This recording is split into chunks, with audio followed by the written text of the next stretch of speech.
ಬೆಂಗಳೂರಿಗೆ US consulate ಬೇಕು ಅಂತ ಹೇಳ್ಬಿಟ್ಟು ಎಷ್ಟೋ ವರ್ಷಗಳಿಂದ ನಿಮಗೊಂದು ಕೊರಗಿತ್ತಲ್ವಾ? ಹೈದರಾಬಾದಿಗೆ ಹೋದಾಗ ಬೆಂಗಳೂರಿಗೆ ಯಾಕೆ ಬರಲಿಲ್ಲ ಅಂತ ಹೇಳಿ ನಿಮ್ಗೆಲ್ಲ ನೋವಾಗಿತ್ತಲ್ವಾ? ಅದು ತರುವಂತಹ ಯೋಗ್ಯತೆ ಇರುವಂತದ್ದು, ಶಕ್ತಿ ಇರುವುದು ಅದು ತೇಜಸ್ವಿ ಸೂರ್ಯ ಅವರಿಗೆ ಮಾತ್ರ.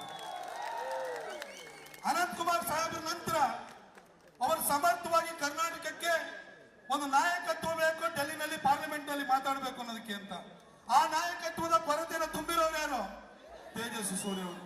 ಇವತ್ತು ಔಟರ್ ಪೆರಿಫರಲ್ ನಮಗೇನು ಸ್ಯಾಟಲೈಟ್ ಟೌನ್ ರಿಂಗ್ ರೋಡ್ ಇರ್ಬೋದು ಅಥವಾ ಸಬರ್ಬನ್ ಟ್ರೈನ್ ಇರ್ಬೋದು, ಇದನ್ನ ಎಲ್ಲ ಸಂಸದರ ಜೊತೆಗೆ ಹೆಗಲಿಗೆ ಹೆಗಲು ಕೊಟ್ಟು ಕೆಲಸ ಮಾಡ್ತಿರೋರು ಯಾರು?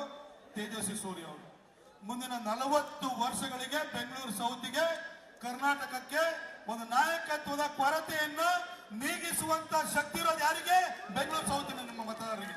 ಹಾಗಾಗಿ ನನ್ನ ಸಹೋದರ ತೇಜಸ್ವಿ ಸೂರ್ಯ ಅವ್ರನ್ನ ಕನಿಷ್ಠ 4 ರಿಂದ 5 ಲಕ್ಷ ಮತಗಳ ಅಂತರದಲ್ಲಿ ನೀವೆಲ್ಲ ಗೆಲ್ಲಿಸಿ ಕಳಿಸ್ಕೊಡ್ಬೇಕು ಅಂತ ಹೇಳಿ ನಾನೊಬ್ಬ ಮೈಸೂರಿಗನಾಗಿ ನಾನು ನ್ಯೂಸ್ ಫಸ್ಟ್ ನಿರ್ಭೀತಿಯಿಂದ ನಿಮ್ಮ ಪರವಾಗಿ.